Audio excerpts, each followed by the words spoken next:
Kau selalu punya cara untuk menolongku. Kau selalu punya jalan keajaibanmu.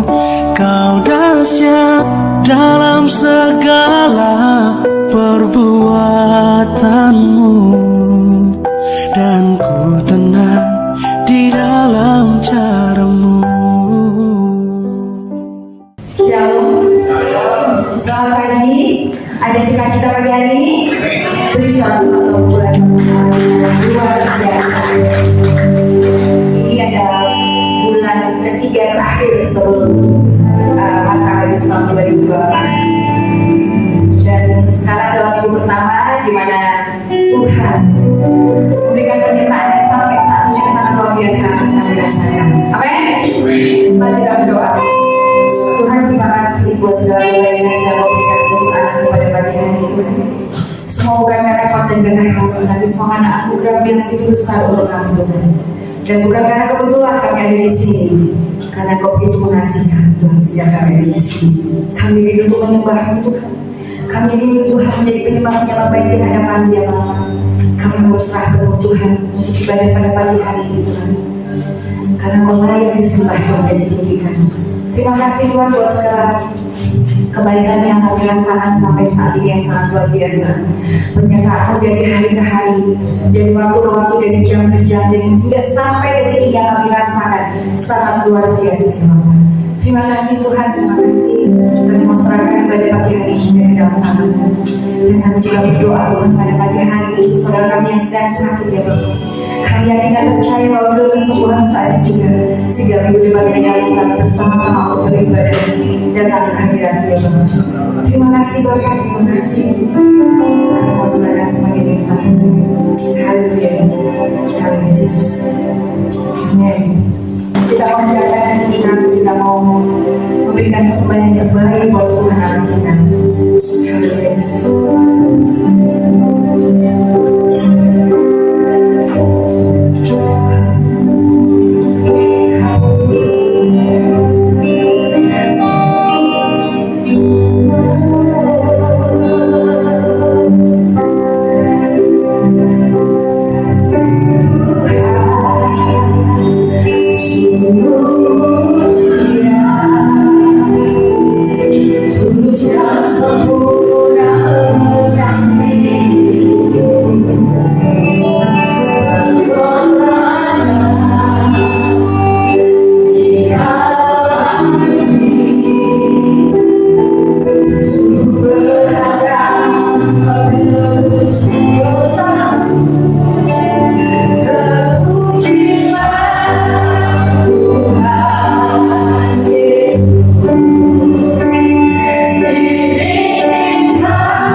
Haleluya. Memberkati hati ini. Kita berikan kasih Tuhan yang sangat luar biasa dalam hidup kita. Haleluya.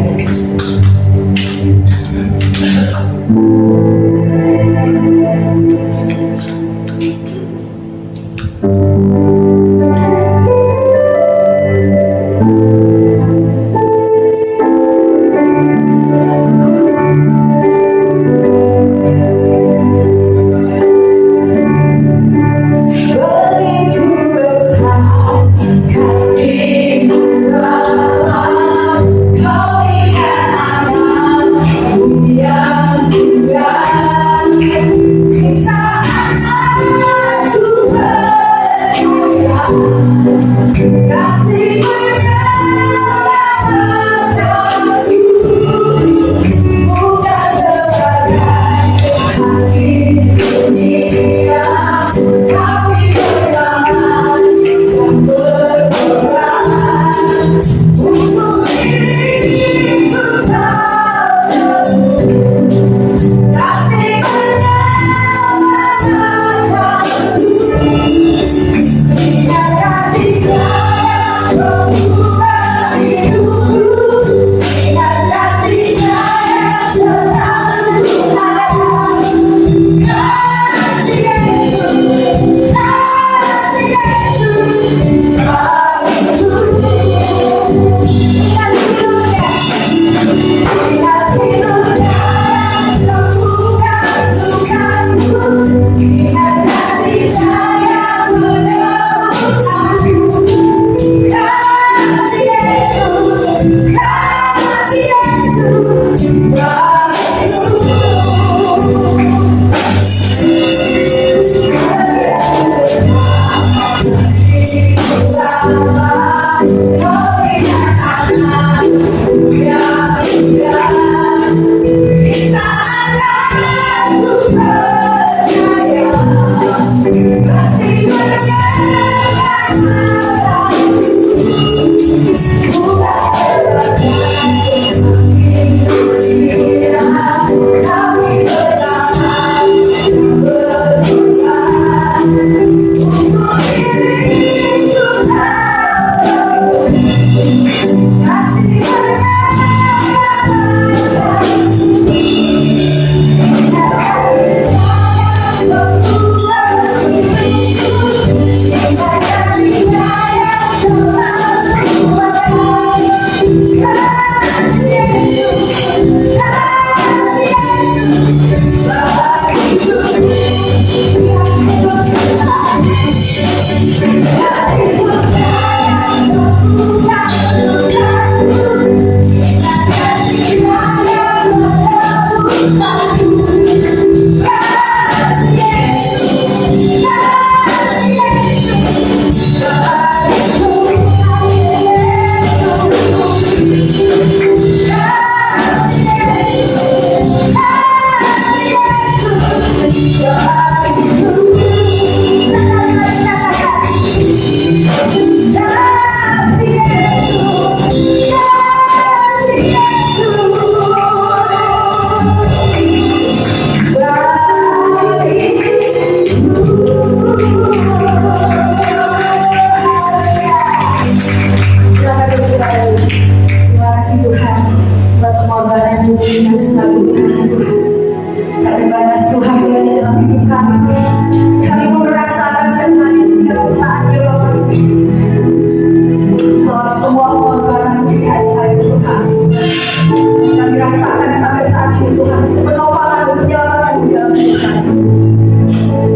Bapak Ibu yang dikasihi oleh Tuhan, hari ini saya akan membawakan khotbah dengan tema yaitu kehidupan kekristenan yang dikehendaki oleh Bapa di surga. Kita akan buka dari Yohanes 15 ayat 1 sampai 8. Sebelumnya saya akan membagi dari Yohanes 15 ini ada 3 pesan Tuhan. Pertama kali yaitu Yohanes 15 ayat 5, yang kedua yaitu Yohanes 15 ayat 12, dan yang ketiga yaitu Yohanes 15 ayat 15. Tetapi hari ini saya cuma membawakan satu pesan Tuhan dari Yohanes 15 ayat 5. Kita akan baca Yohanes 15 ayat 1 sampai ayat 8. Saya akan baca dari ayat yang ganjil, Anda baca dari ayat yang genap, ayat yang ke-8 kita akan baca sama-sama. Ayat 1. Akulah pokok anggur yang benar, dan Bapakkulah pengusahanya. Dia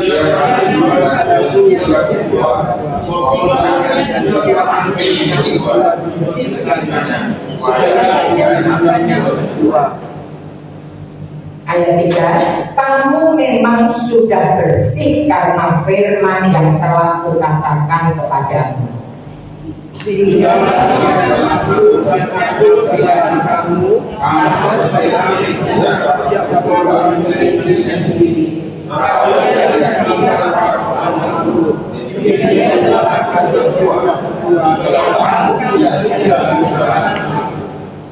Ayat 5, akulah pokok anggur dan kamulah ranting-rantingnya.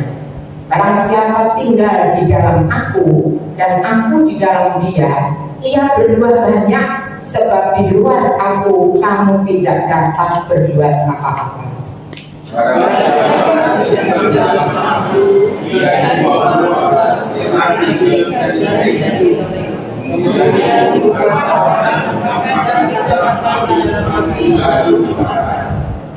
Ayat 7, barang siapa tidak tinggal di dalam aku, ia dibuang keluar seperti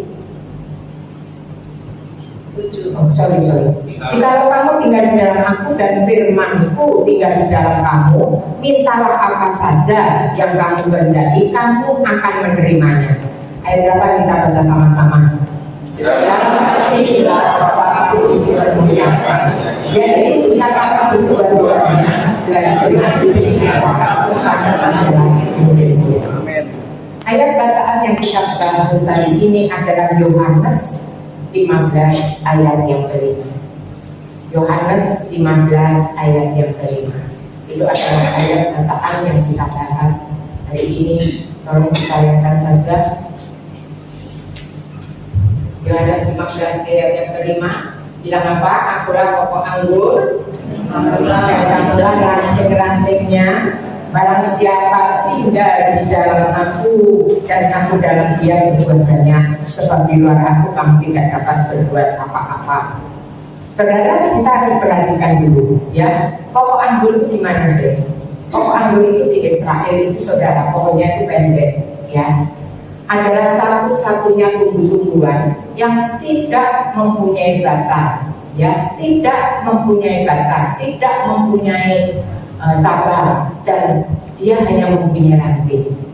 Jadi pokoknya itu pendek, rantingnya itu dia menjalar, saudara. Itu di tiap rumah orang Israel itu, di tembok-temboknya itu ditanami anggur ini, saudara. Dan itu sudah mungkin menjadi kebiasaan, saya nggak tahu ya. Tapi di mana-mana kalau kita pergi ke Bethlehem, kita pergi ke daerah-daerah, kalau dia itu pohon kurma, itu banyak sekali anggur, dan ranting-rantingnya ini menjalar. Tadi dikatakan, akulah pokok anggur dan kamu ranting-rantingnya ya. Jadi pokok anggur hanya mempunyai ranting, tidak ada yang lain, tidak ada yang namanya cabang ya. Jika kamu tinggal di dalam aku, kata Tuhan, dan aku tinggal di dalam kamu, jadi kita di dalam Tuhan, Tuhan di dalam kita, saudara, maka dia berkata begini, barang siapa tinggal dalam aku dan aku dalam dia, dan Tuhan di dalam Bapa di surga, ia akan berbuat banyak. Syaratnya untuk berbuat banyak itu, Jikalau saudara dan saya tinggal di dalam Yesus, dan kemudian kita dan Yesus itu tinggal di dalam Bapa, lalu kita itu bisa berbuat banyak. Jadi yang diharapkan dalam kehidupan kekristenan itu apa sebenarnya? Yang pertama itu Anda dan saya itu harus berbuat. Ada buah roh, ada buah pertobatan. Buah roh itu adalah buah yang dihasilkan karena pembentukan proses dari kehidupan kita, sehingga karakter kita itu diubahkan oleh Tuhan, seperti yang ada di dalam Galatia 5 ayat 22 dan selanjutnya, yaitu buah-buah roh. Ada kasih, kesabaran, ada sukacita, damai sejahtera, dan sebagainya. Dan selain itu, kita juga punya buah pertobatan. Orang nggak bisa lihat loh, saudara itu sudah bertobat apa belum, saya sudah bertobat apa belum, itu dilihat dari buahnya. Bagaimana kita bisa melihat buahnya? Kan hidupmu itu diubah. Kalau engkau berjalan di dalam hidupmu itu melakukan kebenaran firman Tuhan, yang paling gampang, saudara, kita harus jujur, jangan bohong. Itu tidak gampang loh, saudara. Orang bilang ada bohong dikit apa-apa pun untuk kebaikan. Firman Tuhan gak ngomong gitu, saudara. Jujur, jangan berbuat dosa dengan mulutmu, jangan bohong. Itu melanggar firman Tuhan. Ini yang sederhana saja, kita bohong dikit apa-apa, saudara. Ketika Anda dan saya bohong, nama kita itu ada loh di catat. Jadi maksudnya Tuhan bilang itu, aku adalah pokok anggur dan kamu ranting-rantingnya. Jika kamu ada di dalam aku dan aku di dalam Bapa, ya, dan dia, kamu akan berbuah banyak. Ada kemanunggalan antara kita dengan Tuhan Yesus, pokok anggur. Kita itu cuma ranting, saudara, yang mendalam itu. Dan Bapa di surga itu adalah pengusaha. Tadi dikatakan di dalam ayat 1 bahwa aku adalah pokok anggur yang benar dan kamu adalah ranting-ranting yang Bapakku adalah pengusaha. Jadi yang mengurusi saudara dan saya itu adalah pengusaha. Kita cuma maunya nempel aja di pokok anggur. Kalau saudara dan saya lewat firman Yohanes 15 ayat 5 ini hidup manunggal dengan Kristus, ya, sebagai pokok anggur yang benar. Artinya itu apa? Kalau Anda dan saya hidup manunggal, hidup menjadi satu dengan pokok anggur yang benar itu, maka berarti saudara, hidup saudara dan saya harus sama dengan Kristus. Amin. Kuasa yang diberikan itu, kuasa Yesus diberikan kepada kita, sehingga kita juga mempunyai kuasa yang sama dengan kuasa Kristus. Amen. Bahkan kemuliaannya itu yang diberikan kepada kita itu sama dengan kemuliaan Kristus. Itu artinya hidup manunggal. Jadi hidup manunggal itu sebenarnya tidak gampang, saudara. Apakah di dalam kehidupan saudara dan saya, kita itu sudah mencerminkan kalau kita itu hidup seperti Kristus. Hidup seperti Kristus, itu yang Tuhan kehendaki. Bagaimana supaya hidup saudara dan saya itu mempunyai hidup seperti Kristus, kuasa seperti Kristus, sama kemuliaan seperti yang diberikan kepada Kristus? Bagaimana caranya? Harus ada caranya. Hari ini kita akan belajar caranya itu gimana. Kita akan lihat. Nomor satu itu harus menjalani proses, saudara, dan dibersihkan. Jadi ada dua, yang satu proses, yang satu dibersihkan. Itu nomor satu. Adanya di Yohanes 15 ayat 2. Setiap ranting yang tidak berbuah dipotongnya, dan setiap ranting yang berbuah dibersihkannya supaya ia lebih banyak berbuah. Ranting yang tidak berbuah, Tuhan kan mengharapkan ya di dalam persekutuan antara ranting dan pokok anggur itu ada hasil, yaitu buah, saudara, tadi sudah kita utarakan. Dan dikatakan bahwa kalau tidak berbuah, rantainya itu dipotong. Ini pertama kali itu proses, bukan proses pemotongan sebenarnya. Itu kalau pengurus dari kebun anggur itu, saudara, dia datang ke kebun anggurnya, dia itu membawa tempayan diisi air, saudara, dan selain itu dia membawa tali. Untuk apa? Di Israel itu hujan itu cuma 4-5 kali setahun. Kalau hujan-hujan keras, saudara, sehingga tanahnya yang kering itu kemudian menjadi berlumpur.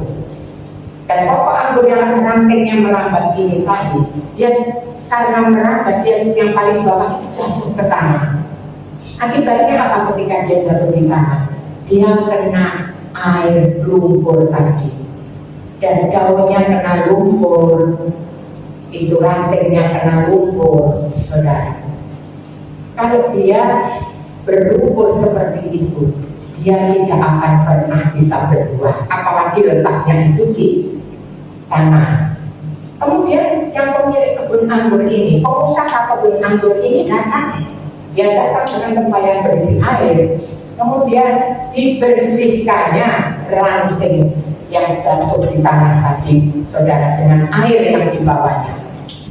Kemudian diangkatnya, jadi bukan dipotong, diangkatnya, dan itu dengan talinya kemudian ditalikan di pokok yang di ranting yang berbuah.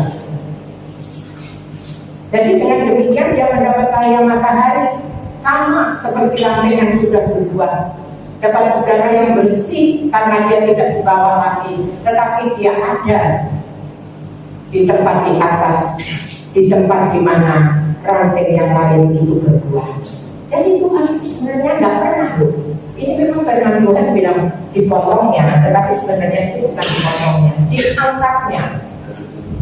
Lift up, kalau bilang diangkat, ya, diangkat, ya.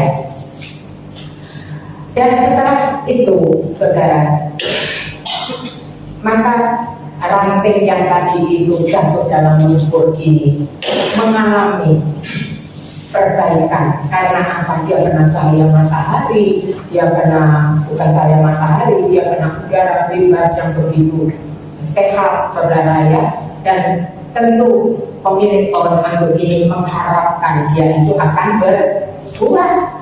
Nah, kalau kita mungkin kita ngomong gini, Tuhan, aku ini sudah bertobat, Tuhan. Tuhan, aku ini kok bolak-balik jatuh dalam dosa, ya Tuhan. Dan dosanya itu sama loh, Tuhan. Aku merasa kalau aku ini sudah masuk di dalam kubangan dosa.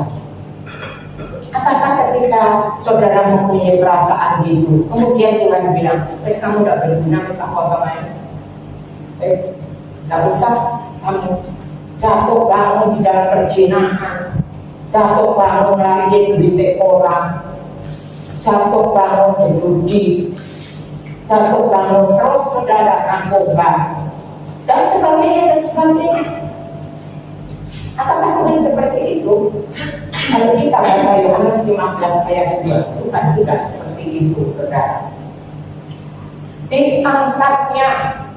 Diangkat melalui proses loh, saudara. Ya tadi kan dibersihkan pakai air, kemudian ditaruh di pokok yang berbuah, pakai proses itu. Dan itu proses yang mungkin bagi ranting itu tadi juga sakit, tetapi Tuhan mengasihi dia. Maka tadi bilang karena begitu besar kasih Allah akan dunia ini, maka dikaruniakan anaknya yang tunggal supaya setiap orang yang percaya kepadanya tidak binasa, melainkan beroleh hidup yang kekal. Itu anugerah Bapa di surga mengirim Tuhan Yesus kepada kita semua orang yang berdosa.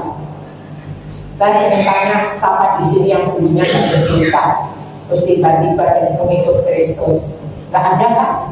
Kita semua dulu adalah orang yang berdosa, dan dosa itu sudah terjadi ketika Adam dan Hawa berbuat dosa, yaitu melanggar firman Tuhan.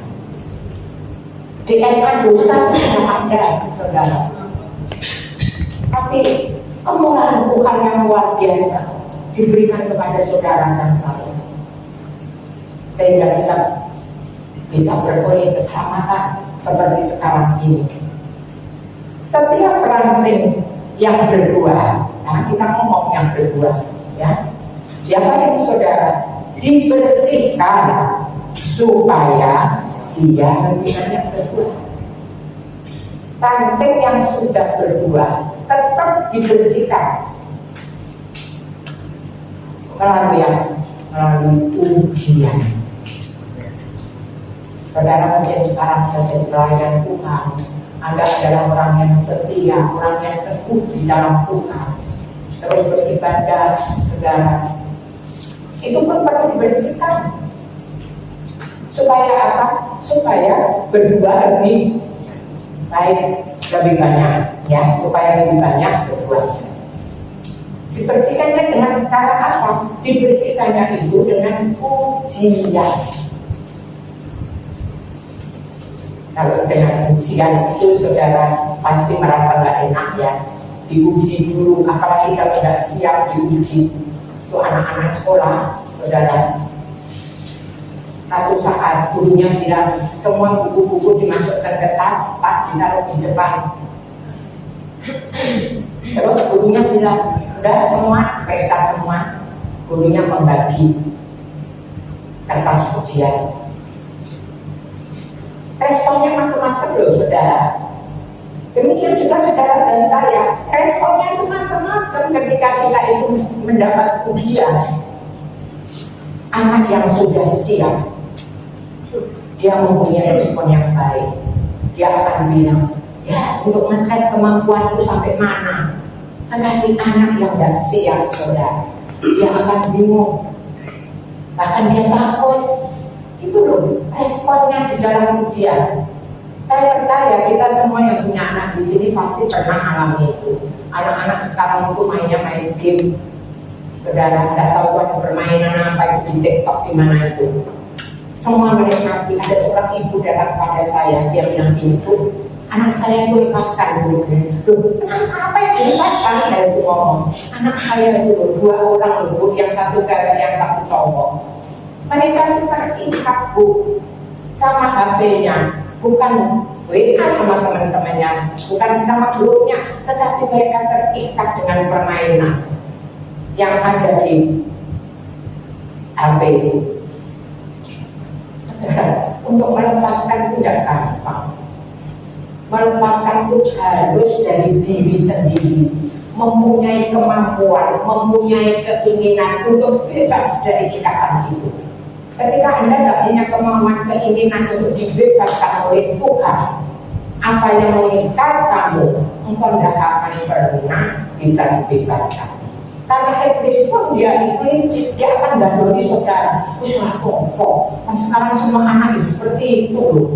Buat apa saya khawatir? Itu kan mamamu itu kuno loh, saudara. Ada di sini yang terikat. Bangun pagi tidak cari Tuhan, bangun pagi langsung pegang HP, bangun pagi lihat WhatsApp siapa, nih grup siapa. Bangun pagi saudara tidak minum kopi, tetapi bangun pagi bingung saudara ngurusi, maaf ya, ngurusi itu yang berkitok. Nah, itu ikatan loh saudara. Ada lagi ikatan yang lain. Narkoba itu pasti, tetapi rokok juga satu ikatan dalam kehidupan saudara. Dan yang bisa melepaskan itu cuma Tuhan.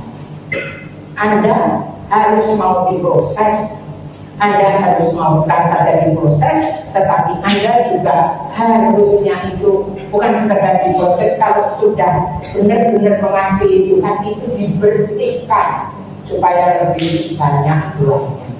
Lewat apa? Lewat ujian, saudara, seperti anak yang sekolah tadi. Tujuannya apa sih? Kita ini proses tujuannya apa? Tujuannya itu cuma satu, supaya kita mencapai level yang lebih tinggi. Amin. Anak ujian juga itu, kalau dia lulus, dia mencapai level yang lebih tinggi. Ujian di dalam kehidupan manusia itu tidak ada yang sama. Tetapi Tuhan ingin kita itu makin hari makin meningkat level rohani kita. Saya mempunyai satu kesaksian, dan kesaksian ini tidak akan pernah saya lupakan seumur hidup. Saudara, saya dulu kan gembala FA, saudara, itu masih lama, itu sekitar tahun 2000-an. Dalam FA kami itu ada seorang gadis muda, dia berusia minggu, yang melayani Tuhan. Kalau bisa itu saudara, dia mimpin pujian. Ya, pokoknya dia itu hidupnya itu hidup di dalam kerohanian. Kalau saya bilang itu matang hidupnya itu di dalam kerohanian. Ya, dia sudah menyerahkan hidupnya kepada Tuhan. Dan kemudian dia ngomong gini, Tante, aku sudah pekerjaan loh. Itu begitu dia lulus D3 ini saudara, apa namanya, pembukuan. Dia itu dapat kerjaan satu perusahaan besar. Dia bilang aku dapat kerjaan. Dia bilang terus, oh puji Tuhan, ayo kita berdoa mengucap syukur. Ya, kita satu grup itu saudara berdoa mengucap syukur untuk kebaikan dan kemurahan Tuhan. Ya. Habis itu, dan anak ini ngerti, saudara, dia ngomong, saya memberikan 2 sulung saya untuk pekerjaan Tuhan. Ini luar biasa, saudara. Dia bukan orang yang mampu orang tuanya, orang tua yang sederhana. Ya, dia memberikan 2 sulung gaji pertama untuk pekerjaan Tuhan. Saya nggak berkata Tuhan. Ya, orang yang seperti ini luar biasa. Terus berjalan, kemudian 2 tahun setelah dia bekerja, saudara, satu malam hujan, saudara, hujan itu keras. Dia datang ke rumah saya, dia bel pintu dibuel terus. Saya bilang, apa dia bisa begini? Saudara, gadis ini tadi basah kuyup di depan pintu, saudara. Dia nangis, saudara, dia nangis. Saya peluk dia, saya bilang, saya ambil rambut, saya ambil pakaian ganti. Saya peluk, kenapa? Saya pikir itu di rumahnya kok yang sakit keras atau kematian gitu, saudara. Itu kan pikiran-pikiran yang negatif ya, saudara. Saya pikir seperti itu. Dia nggak bisa ngomong, masih minum teh, tetap nggak bisa nangis, saudara, nangis. Dia ngomong gini sama saya. Saya menguat dari kerjaan saya. Loh, apa kamu dikeluarkan? Saya ngomong gitu, enggak. Saya tidak tahan. Dia bilang, kenapa? Apa kamu sudah berdoa sama Tuhan? Minggu yang lalu, dia bilang, ketika saya dengar firman itu, saya nggak bisa tidur sampai sekarang. Itu pas firman itu bilang gini, saudara, maka Tuhan menjelajah seluruh bumi dan melihat yang jahat dan yang baik. Kalau ia katakan ya, kalau tidak katakan tidak. Firman itu cuma itu yang saya ingat, saudara. Yang bisa tidur. Dia memungkini saya kuat dari kerjaan saya. Aku kamu sudah ngomong sama bosmu. Saya sudah ambil keputusan, saya mau ngomong. Dia tidak punya kerjaan. Dia itu mendukung orang tuanya sekolahkan adiknya. Saudara tahu kenapa dia mau keluar? Dia tidak tahan. Dia merasa kalau Tuhan itu menganjani dia dengan firman-Nya.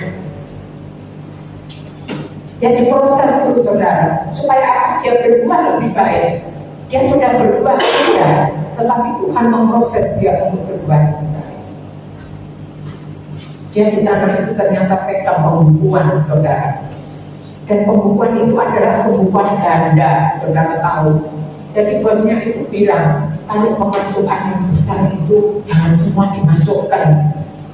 Zaman dulu itu kan pajak itu bisa digini, saudara. Kalau sekarang pakai online semua tidak bisa. Yang masih bisa. Terus ketika firman itu datang dalam persekutuan itu, di dalam family atas itu, dia merasa Tuhan sedang meneranjangnya aku. Dia bilang, maka Tuhan melihat aku. Jadi satu dulu, saudara. Dia datang kepada bosnya, dia bilang gini, saya minta maaf, tapi saya nggak bisa lagi kerja di sini. Dia bilang, terus bosnya tanya, kenapa nggak bisa kerja di sini? Ya itu ada urusan pribadi saya dengan Tuhan. Dia ngomong gitu sama bosnya. Bosnya bilang, tunggu dulu sampai temanmu ini nanti yang gantiin kamu bisa. Nganggur, gak punya kerjaan. Tapi dia orang yang beriman. Dia tahu ketika dia melakukan firman Tuhan, ketika dia taat kepada firman Tuhan, maka yang berurusan itu bukan dia, tetapi Tuhan yang berurusan dengan dia. Karena yang menaruh ranting ini di pokok anggur adalah penguasa. Jadi dia nganggur, gak apa dia melamar saudara pekerjaan. Saudara tahu, dapatnya itu bukan pekerjaan yang menjanjikan, pekerjaan yang untuk nulis bond, untuk nulis itu di mana? Di tempat pengiriman barang dulu saudara. Tetapi dia setia, dia datang ke persekutuan. Dia bilang, Tuhan sudah memerdekakan saya, Tuhan sudah membebaskan saya. Saya orang yang begitu itu saudara, yang dikasihi Tuhan. Dia berani ambil risiko sekalipun firman itu membuat hidupnya tidak lebih baik. Sekarang dia menikah, suaminya adalah seorang aktivis di gereja, ya, bagian ini multimedia, dan suaminya dengan beberapa kawan itu membuka kantor, saudara, studio untuk melayani pernikahan apa semuanya yang memerlukan multimedia. Itu adanya di Jakarta. Saya ketemu dia ketika mamanya meninggal, dan dia cerita, dia peluk saya, dia bilang, saya terima kasih, saya ditaruh Tuhan, ditanam di persekutuan di rumah tangga. Kadang-kadang kita itu tahu, saudara, itu hafal firman Tuhan, tetapi kita nggak mau diproses Tuhan.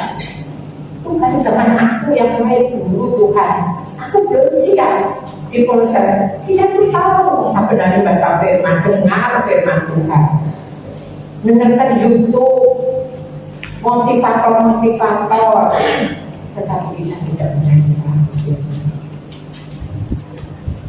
Saudara saya yang muda itu, dia adalah seorang yang sungguh-sungguh memberi contoh dan teladan yang luar biasa. Itulah sebabnya saudara, Yesus ngomong gini, karena itu Tuhan tidak menganggap kesetaraannya dengan Allah sebagai milik yang harus dipertahankan. Dia mengambil rupa seorang hamba, mengosongkan dirinya menjadi manusia, taat sampai mati, bahkan mati di kayu salib. Supaya apa? Supaya saudara dan saya bisa menjadi ranting yang berdua, ranting yang melekat erat di pokok anggur dan menghasilkan buah. Tujuan Tuhan mengosongkan dirinya menjadi manusia. Hari ini firman Tuhan bilang, ya, sekalipun ngomong itu ranting juga tetap mengalami yang namanya proses pembersihan. Bukan itu saja, proses dibersihkan buah, dibersihkan dari dosa. Yang kedua itu dibersihkan sekalipun kita itu sudah bersih, tetap dibersihkan sehingga kita itu menjadi murni, iman kita iman yang murni, dan karakter kita menjadi karakter yang teruji. Itu yang Tuhan ingin tercapai dalam kehidupan saudara dan saya. Yang kedua, yaitu tinggal di dalam Dia. Itu ada di Yohanes 15 ayat yang ke-4a.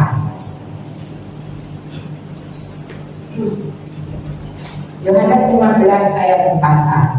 Tinggallah di dalam aku dan aku di dalam kamu, sama seperti ranting tidak dapat berbuah dari dirinya sendiri kalau ia tidak tinggal pada pokok anggur.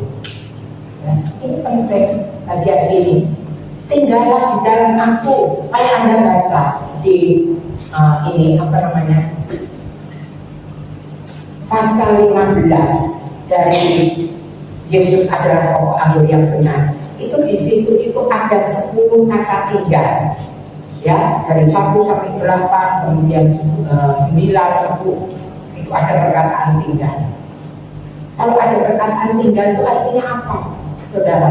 Kenapa kok Tuhan bilang tinggallah di dalam aku, tinggal.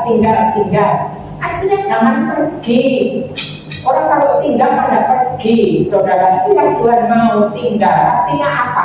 Kalau kita tinggal, kita bersatu dengan pokok anggur itu, menjadi satu dengan pokok anggur itu, dan itu merupakan satu koneksi dalam kehidupan kita. Bukan saja koneksi, saudara, tetapi hal itu adalah relasi bagi kita dengan Tuhan. Ya, hubungan yang intim dengan Tuhan, manunggal dengan Tuhan. Tinggal di dalam aku. Saudara sudah punya relasi dengan Tuhan? Apa setiap hari Anda membangun hubungan yang intim dengan Tuhan? Ataukah Tuhan itu harus akan ingat saja pada Tuhan? Kalau kau susah, kalau kau benar berat, baru ingat Tuhan. Padahal dikatakan, pengajaran hari ini mengatakan, tinggallah di dalam aku, dan aku dalam kamu. Tinggal sampai 10 kali, saudara. Jadi kita harus tinggal di dalam Dia. Di dalam Yohanes 15 ayat 16 dikatakan, bukan kamu yang memilih aku, tetapi aku yang memilih kamu dan menetapkan kamu untuk pergi dan menghasilkan buah. Jadi saudara yang ada di sini ini dipilih Tuhan. Hidup kita itu hidup pilihan, saudara. Makanya dibentuk terus setiap hari dengan firman Tuhan. Bukan itu saja, dibentuk, diproses. Segala sesuatu yang Tuhan tidak inginkan, bukan dipotong, tetapi saudara tidak dibuang, diangkatnya ke atas supaya saudara bisa berbuat. Ini yang Tuhan kerjakan di dalam kehidupan saudara dan saya. Jadi tinggal dalam Tuhan itu artinya tetap menjadi ranting. Jangan pengen jadi pokok. Pokoknya cuma satu Yesus. Ini yang terus berjalan, ini ranting. Tetap jadi ranting, jangan jadi pokok. Tinggallah di dalam aku. Tetap punya koneksi, relasi. Hidup yang menjadi satu dengan Kristus. Itu tetap kita jaga terus. Kalau saudara dan saya melakukan hal ini, pasti ada buah dari buah pertobatan. Orang yang buah pertobatan itu yang dilihat bukan orang lain, saudara. Tuhan itu lihat hatimu, hatiku ini. Kamu sudah punya buah pertobatan belum dalam hatimu? Apa hidupmu sama seperti yang dulu? Sama, padahal KTP-nya sudah Kristen. Nanti kalau Tuhan Yesus datang kedua kali yang diangkat KTP-nya loh, bukan kita loh, saudara. Harus ada pertobatan. Pertobatan bertobat, berbalik dari jalan kita yang nggak benar menuju jalan kebenaran dan hidup yaitu Yesus Kristus sendiri. Ini yang Tuhan mau. Dan itu tidak punya jasa apa-apa, saudara. Dia harus nempel, melekat, bukan nempel. Kalau nempel bisa tutup. Melekat erat dengan pokok anggur yang benar. Dia tidak punya jasa apa-apa. Semuanya pokok anggur. Pokok anggur yang benar ini yang memberi suplai, memberi asupan, memberi gizi kepada ranting. Kita ini cuma terima. Kalau hidup kita ini cuma terima, saudara, dan kita itu melakukan seturut dengan apa yang Tuhan firmankan, saudara, maka nanti ada hidup kita itu akan seperti hidupnya sama seperti Kristus, kuasanya sama seperti Kristus, kemuliaannya sama seperti Kristus. Tapi untuk itu kita harus tahu tempat kita dulu di mana, tempat saudara dan saya dulu di mana. Kita itu cuma ranting itu tidak jasa apa-apa. Sekalipun misalnya saudara, keadaan di luar itu musim kemarau, musim panas mungkin ya. Ya bukan musim panas saja, mungkin musim-musim yang tidak menjanjikan di dalam kehidupan pokok anggur ini. Tetapi ranting harusnya tetap santai. Kenapa? Karena dia tahu yang terjadi itu adalah pokok anggur yang benar. Dia yang mempunyai akar, dia yang mengambil makanan dan gizi dari tanah dan air dari tanah, kemudian disalurkan ke ranting-rantingnya. Jadi kalau gitu Bu, nggak usah percaya, nempel aja ya sama Tuhan. Dia enggak, saudara, tetap kita itu harus kerja. 2 Tesalonika ayat 10 bilang kalau kamu nggak kerja, kamu nggak usah makan dari Tuhan. Harus tetap kerja. Tetapi kita kalau mengandalkan kekuatan kita sendiri, kita tahu ketika kita kerja, ketika kita mempunyai hubungan yang akrab dengan Tuhan Yesus, maka supaya itu disediakan bagi kita. Orang bilang begini, tak kira sepi di pasar itu saudara. Benar orang ngomong sepi. Terus saya bilang, kenapa ini sampai yang tunggu ya di pasar? Iya Bu, kamu segitu. Orang jual nasi kuning bilang, dari pagi sampai jam 9 berangkat jam 5 cuma dapat duit 20.000. Aduh saudara, saya bilang sabar. Sampai di Gusti toh mendungo di Gusti ini. Ya udah sih Bu, baik itu siapa loh yang dibagi anak-anaknya. Dan semua orang tidak sepi. Tetapi kalau hari ini saudara ada sebagaimana saudara ada, saya ada sebagaimana saya ada, itu karena kasih karunia, itu bukan karena kehebatan kita, bukan karena kita itu cakap bekerja, bukan karena apa. Tidak. Itu karena kasih karunia. Ketika kita nempel, ya ada saja. Masih sepi, ya tetap terus ada. Ini loh, orang Kristen itu harus punya iman yang seperti itu. Yang cukup aja untuk makan, kan cukup Bu, bayar kredit. Siapa yang suruh ada kredit? Ketika ada kredit, ada ngomong sama Tuhan, Tuhan aku mau kredit saudara. Tuhan, aku butuh sepeda motor. Loh, saudara, ini bukan zaman-zaman yang baik saudara. Kita harus minta hikmah dari Tuhan. Kamu punya uang tak untuk membayar kreditmu? Apakah pekerjaanmu itu menjanjikan kamu akan terus dipakai? Atau kontrak kalau habis dengan pekerjaan kamu buatkan? Kita harus punya hikmat, dan hikmat itu didapat kalau engkau menjadi satu, ranting menjadi satu dengan Allahmu. Karena tanggung jawabnya saudara dan saya itu apa? Sebagai ranting. Tanggung jawab saudara dan saya sebagai ranting tinggal tenang di dalam Yesus. Yesaya 30 ayat 15. Sebab inilah firman Tuhan Allah yang Maha Kudus, Allah Israel.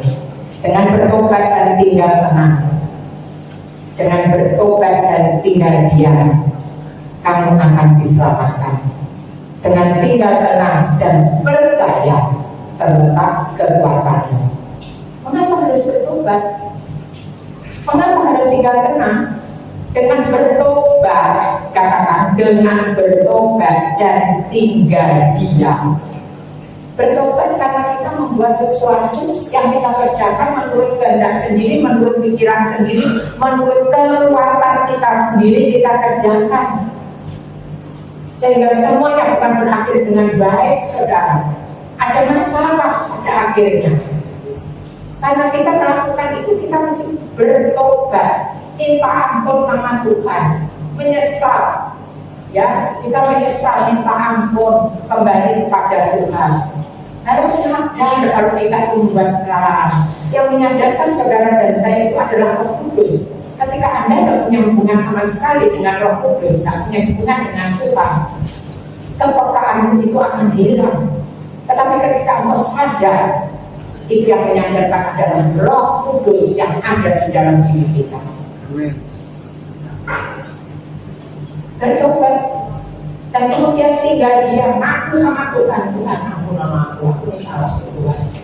Aku berjalan dengan kekuatan aku sendiri. Aku melakukan segala sesuatu, bahkan aku minta tolong orang lain Tuhan. Bahkan aku sudah tidak lagi mempercayai Tuhan. Kalau Anda dan saya tidak percaya lagi pada Tuhan, maka rantai itu sudah putus hubungannya dengan pokok ampun. Yang membuat rantai itu tetap bersatu dengan pokok ampun adalah iman. Dan bukan iman saja, saudara, tetapi juga saudara dan saya sudah lahir baru. Seperti Nikodemus sekarang, ya, lalu orang yang lahir dari air dan roh, jadi yang diselamatkan. Kemudian apa? Tetap tenang dan percaya. Kalau engkau sudah bertobat tinggal diam dalam hadirat Tuhan, maka kita itu baru bisa tenang hati kita. Dan kita bisa mempercayakan seluruh hidup dan kehidupan kita. Apa saja yang sedang kita alami, apa saja masalah, percobaan, tekanan di dalam kehidupan kita, kita baru bisa mempercayakan. Baru-baru ini kami juga bertobat, saudara. Saudara pikir kita ini harus ngerti firman, terus gak mungkin melakukan apa-apa sih nyelonong dari firman. Dan saudara mungkin pikir itu enggak, saudara. Mobil kita itu kan ada DV sensor, ya, DV sensor itu asli, saudara, dari mobil itu. Satu hari ini, saudara, ketika kita mau diberi itu, Pak Andri ini gombong, dia ngomongin belum. Ini sensor TV-nya kok mati? Bukan belum. Aku bilang belum mati. Ini kita mau pergi ke daerah yang naik-naik loh.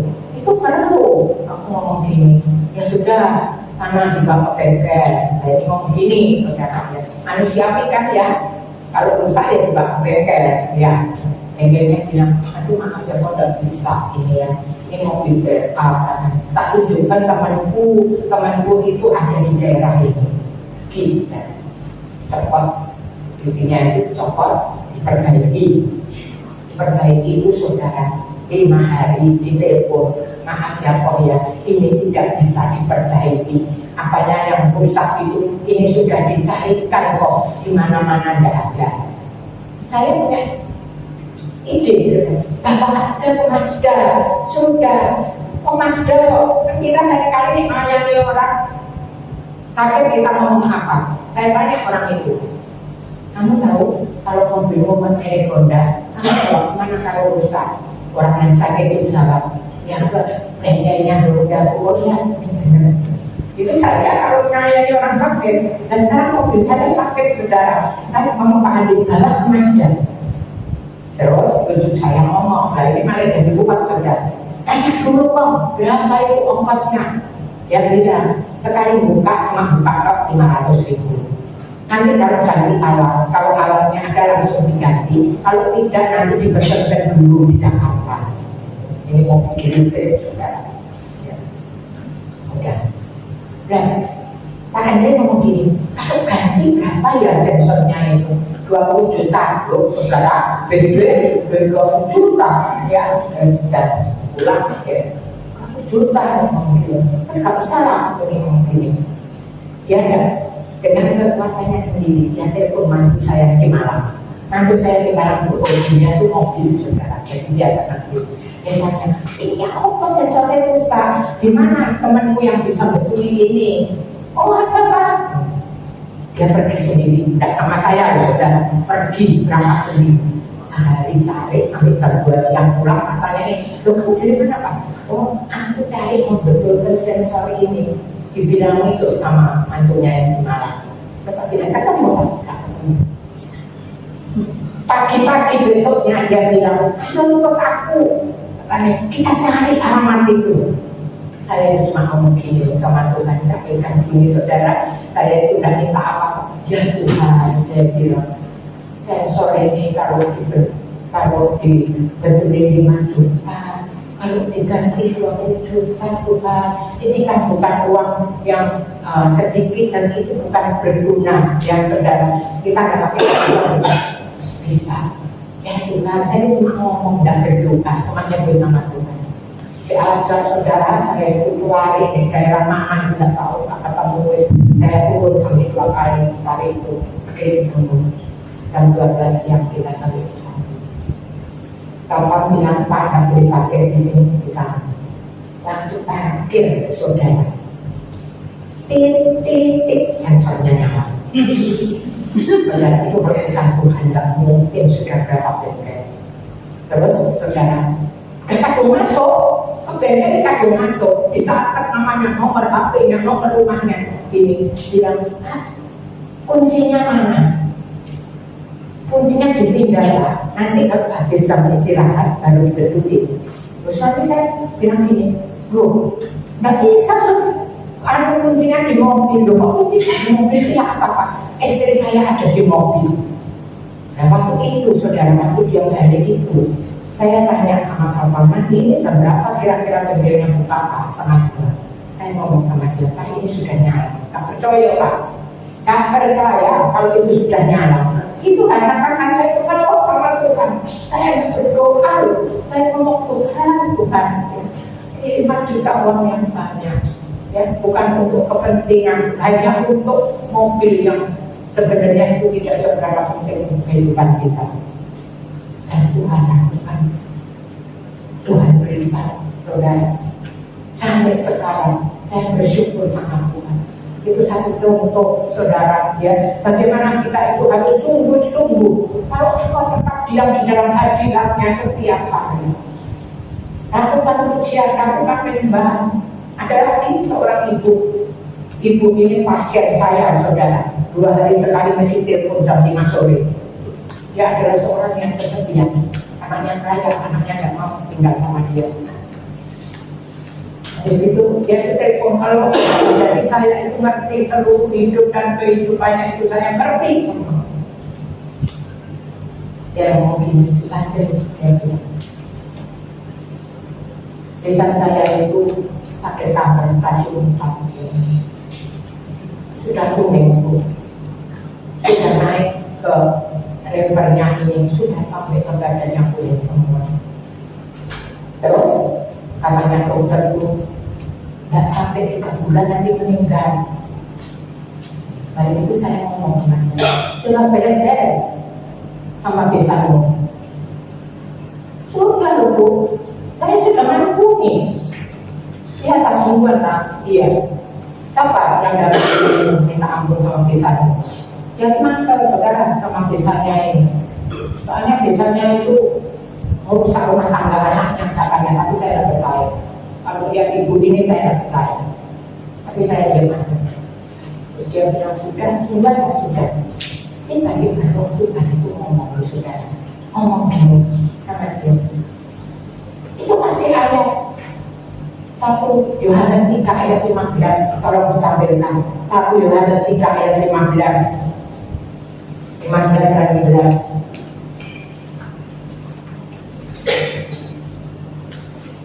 Sudah ketemu? Setiap orang yang membenci saudaranya adalah seorang pembunuh manusia. Dan kamu tahu bahwa tidak ada seorang pembunuh yang tetap memilih hidup yang kekal dalam dirinya. Benci itu saudara, benci kau, ya itu sudah membunuh. Dia bilang bukan membunuh, rohnya yang dibunuh. Saya bilang sama ibu, saya bilang Tuhan kok ngomong gini ya, tobat banget. Orangnya sudah tidak sadar kok. Mesti saya marah minta ampun dia tidak dengar.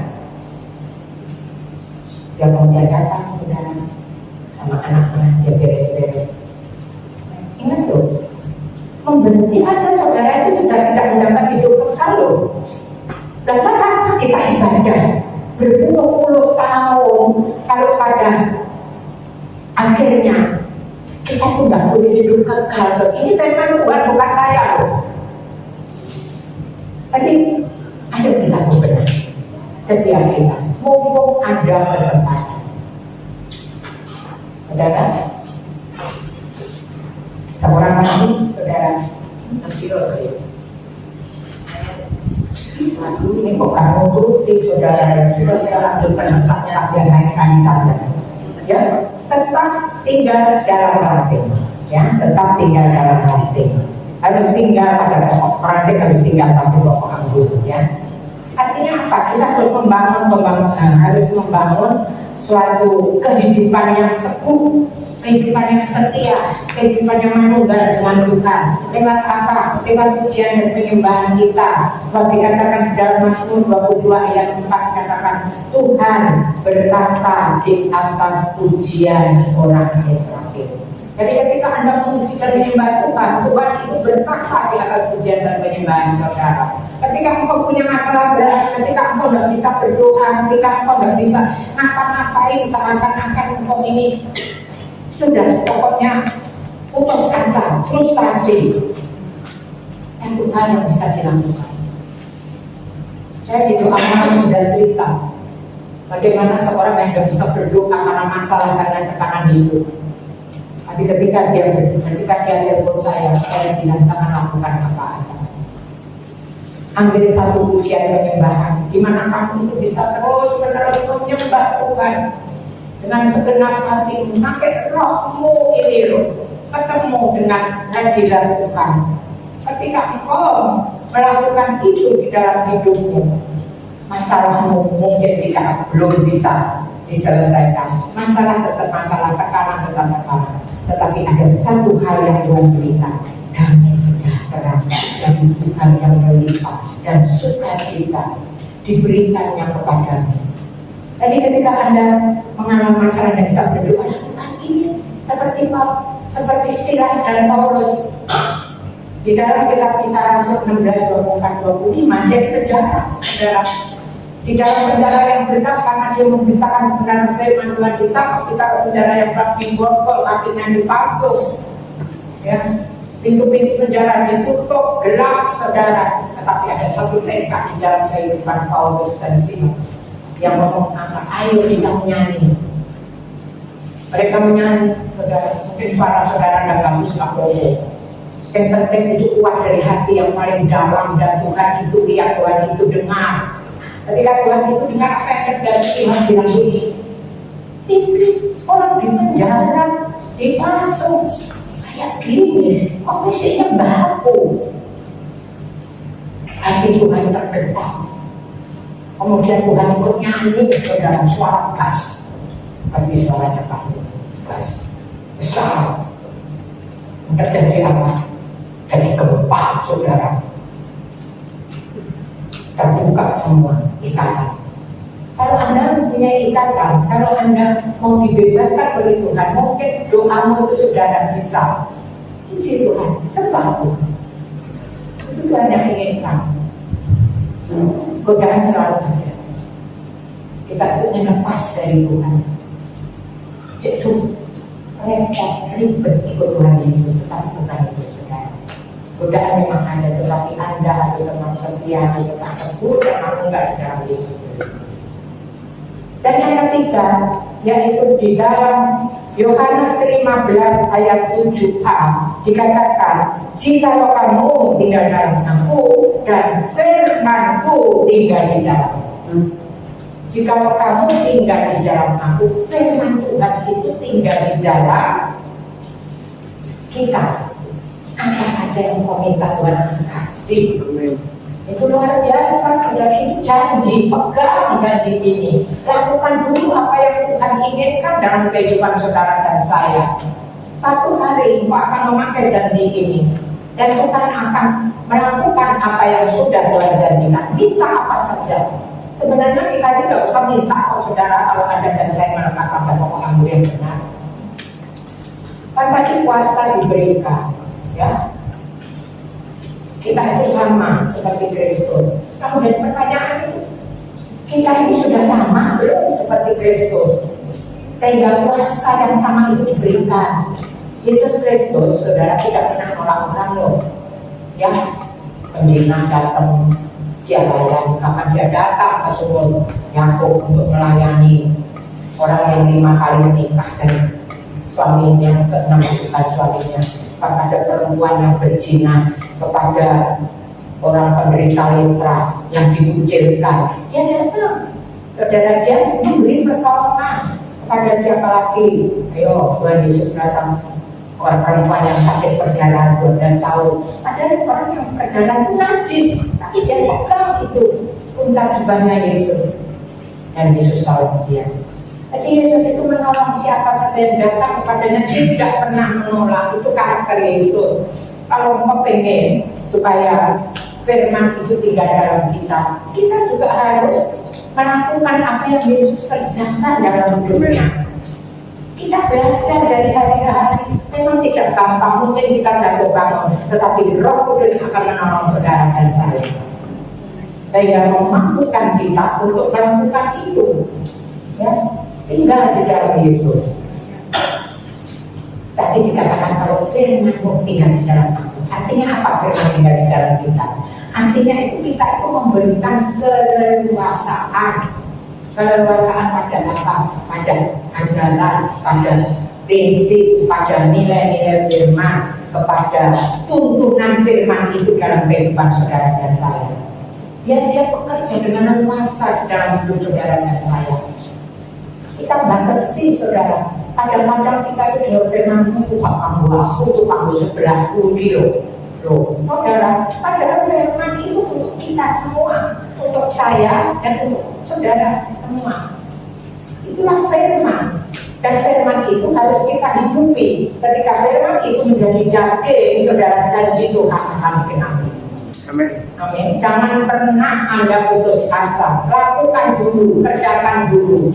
Apa yang kita mampu kita kerjakan, yang tidak mampu kita minta tolong pertolongan Roh Kudus, supaya Roh Kudus memampukan saudara dan saya untuk menjadi pelaku-pelaku firman. Saya percaya inilah kehidupan kekristenan yang Tuhan inginkan di dalam kehidupan setiap saudara dan saya, supaya kita itu menjadi ranting, jangan pengen menjadi pokok, jangan sok saudara. Enggak, kita mempunyai hati seperti hatinya Tuhan, sehingga kuasanya boleh nyata dalam kehidupan kita. Dan ketika kuasanya nyata, kemuliaan Tuhan akan menyatukan di dalam kehidupan saudara dan saya. Kita semua yang percaya akan sama-sama berkata, amin. Tuhan memberkati kita semua. Kita akan lanjutkan dengan pertama Yesus.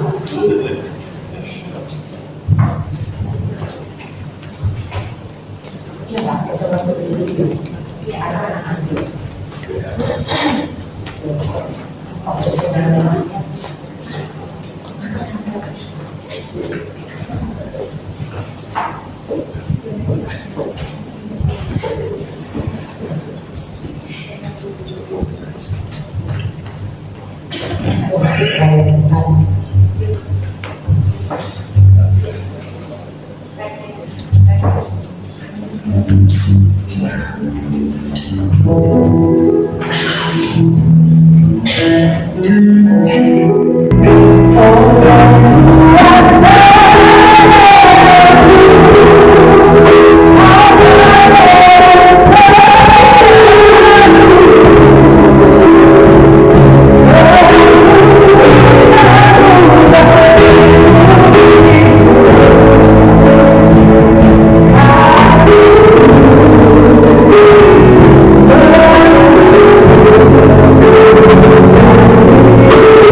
roti dan anggur yang belum dibaptis. Buat sudah dapat? Sudah ya?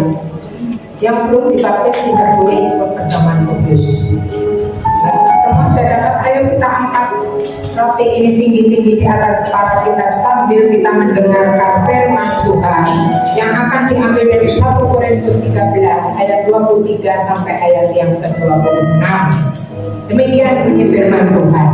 Sebab apa yang telah kuteruskan kepadamu telah aku terima dari Tuhan, yaitu bahwa Tuhan Yesus pada malam waktu ia diserahkan mengambil roti, dan sesudah itu ia mengucap syukur atasnya. Ia memecah-mecahkannya dan berkata, inilah tubuhku yang diserahkan bagi kamu, perbuatlah ini menjadi peringatan akan kamu. Bukankah roti yang kita pegang tinggi-tinggi di atas kepala kita ini adalah tubuh Kristus yang sudah dipecahkan bagi saudara dan saya sebagai korban bagi penebusan dosa bagi kita semua. Yang percaya katakan amin. Mari kita makan bersama-sama di dalam nama Tuhan Yesus.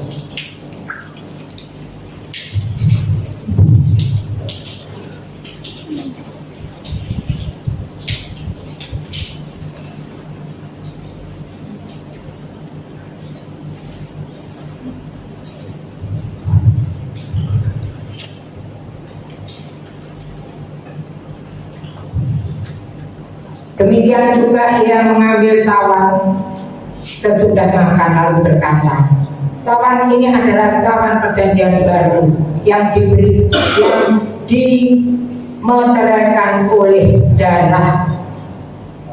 darahku.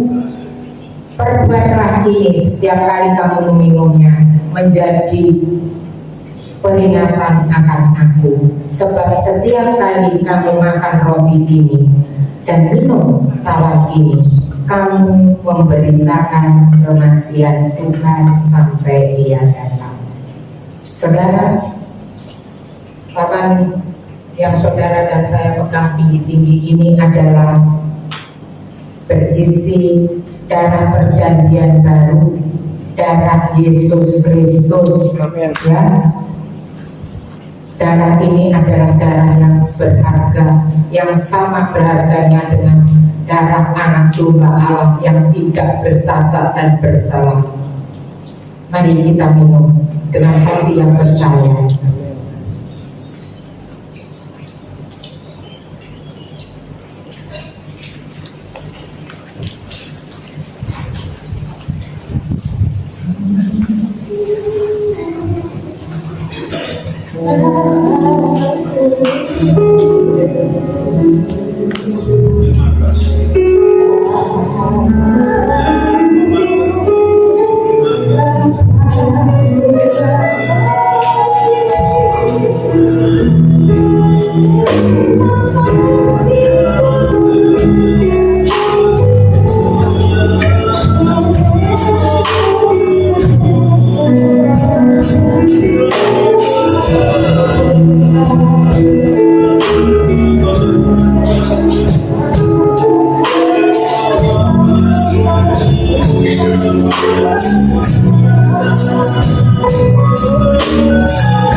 Dan terima kasih untuk kesempatan kami mengambil bagian di dalam perjamuan kudus. Kami percaya ini yang mengingatkan kami akan kasih karunia Tuhan yang sudah dianugerahkan kepada kami masing-masing. Ketika kami mengingat ini Tuhan, maka kami bukan dengan kekuatan kami, tetapi kami akan bergantung seutuhnya kepadamu, sehingga kekuatan dari surga memampukan kami untuk menjadi pelaku firman, untuk menyenangkan hati Bapa di surga. Bahkan dalam perjamuan kudus ini, kami terus diingatkan akan korban Kristus di atas kayu salib untuk menebus dosa kami semua. Kami diingatkan, dengan mulut kami diingatkan bahwa Kristus adalah Tuhan dan Mesias dalam kehidupan kami. Dan dengan hati percaya kami mengaku bahwa sesungguhnya Dia sudah mati, dikuburkan, dan pada hari ketiga bangkit di antara orang mati. Amin. Menyediakan tempat bagi kami. Amin. Yang percaya di rumah Bapa di surga. Amin. Terima kasih Bapa. Kami serahkan seluruh jemaat GWIN hidup di tangan Tuhan. Tuhan menjamah, Tuhan melawat kami satu persatu, tidak ada yang terkecuali. Tumpangkan tangan-Mu yang kudus itu di atas kepala kami masing-masing,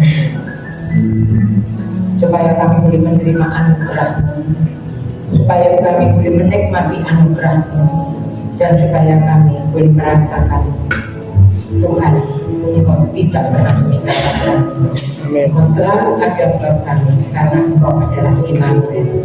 Dan pujilah Engkau Bapa di surga, di dalam nama Tuhan Yesus, kami semua yang mengucap syukur dan berterima kasih akan sama-sama berkata, Amin. Untuk selanjutnya persembahan dari kaum laki dan kepala ibu kami persilakan.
Beri kemuliaan buat Tuhan pada tahun ini. Sangat luar biasa penampilan dari anak-anak kita remaja ini. Semakin hari semakin bertumbuh. Terima kasih untuk hambanya Utantri yang sudah membawakan firman Tuhan pada pagi hari ini, sungguh sangat luar biasa. Dan terima kasih pula untuk jemaat yang sudah datang bersama-sama untuk beribadah. Terima kasih pula untuk pemain musik, sehingga WL maupun pemandu multimedia ucapkan terima kasih. Ada beberapa pengumuman pada pagi yang kita ini. Saudara kita ada yang meninggal, Ibu Chandra, yang disemayamkan di Adiasa ruang 6. Mungkin Bapak Ibu nanti kalau ingin mau berkunjung ke sana, mungkin bisa bergabung bersama-sama dengan kita semuanya. Dan minggu depan ada rapat membicarakan masalah Natal. Jangan lupa bagi pengerja-pengerja untuk minggu depan ikut rapat bersama-sama. Dan yang terakhir, mari kita melihat berita sepekan dalam gereja hari ini.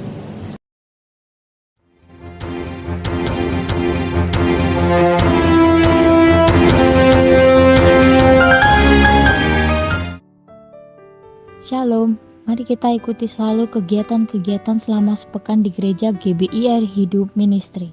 Ibadah raya setiap hari Minggu pukul 8 pagi. Siapkanlah untuk masuk dalam hadirat Tuhan. Untuk adik-adik sekolah minggu, ayo ikut ibadah sekolah minggu setiap pukul 8 pagi. Mari memuji Tuhan bersama-sama dengan teman-teman dan membangun persahabatan di dalam Tuhan. Untuk remaja dan pemuda, kami mengundang untuk bersama-sama mengikuti ibadah remaja dan pemuda setiap hari Sabtu ketiga jam 6:30 sore di gereja. Mari membangun komunitas rohani dan membangun talenta rohani bersama-sama. Bagi jemaat yang rindu bersama-sama membangun mezbah penyembahan, mari datang di setiap Selasa malam pukul 7 malam dalam ibadah doa malam. Dan untuk kaum wanita, kami mengundang untuk bisa meluangkan waktunya setiap Rabu minggu pertama pukul 6 sore dalam ibadah WBI GBI Air Hidup Ministry. Tetaplah terhubung, tetaplah setia dengan Tuhan dan gerejanya. Tuhan Yesus memberkati. Ada tambahan, setiap hari Selasa ada ibadah doa malam. Mari kita akhiri ibadah kita buktikan. Terima kasih.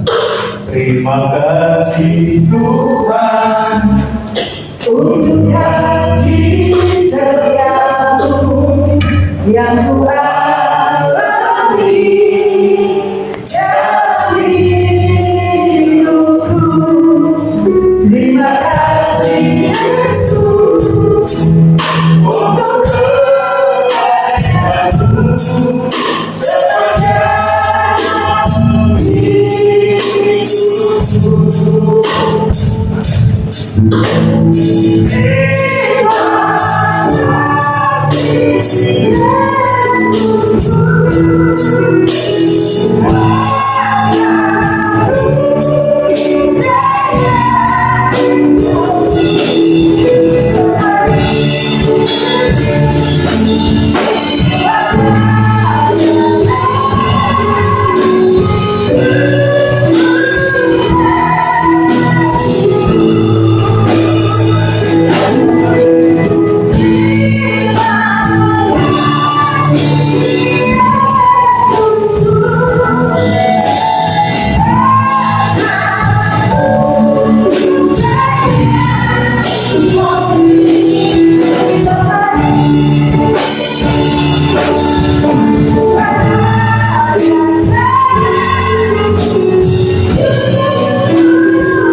Tetapi sudah ibadah kami pada pagi hari ini. Tetapi kami bersyukur dan berterima kasih untuk pimpinan Tuhan, untuk Roh Kudus yang senantiasa melawat kami dan memberikan kami pengertian akan kebenaran firman Tuhan. Biar setiap jemaat Tuhan pulang boleh menjadi pelaku-pelaku firman. Berikan kami kekuatan, ya Tuhan. Terima kasih kami berdoa untuk seluruh kegiatan yang ada di gereja kami. Tuhan memberkati setiap kegiatan yang ada di gereja ini. Biar setiap kami boleh mengalami Tuhan, berjumpa dengan Tuhan di setiap kegiatan yang ada di gereja ini. Kami percaya ketika kami bertemu dengan Engkau secara pribadi, maka hidup kami akan mengalami perubahan, akan Engkau ubahkan, ya Tuhan. Kami juga berdoa kepada kami muda, tunas, remaja, Tuhan memberkati mereka semua. Makin hari biar mereka boleh makin mengasihi Tuhan. Tuhan boleh pakai anak-anak ini menjadi alat yang indah di tangan Tuhan. Di antara keluarga inti, keluarga besar, di antara teman-teman di sekolah, dimanapun mereka berada, ya Tuhan.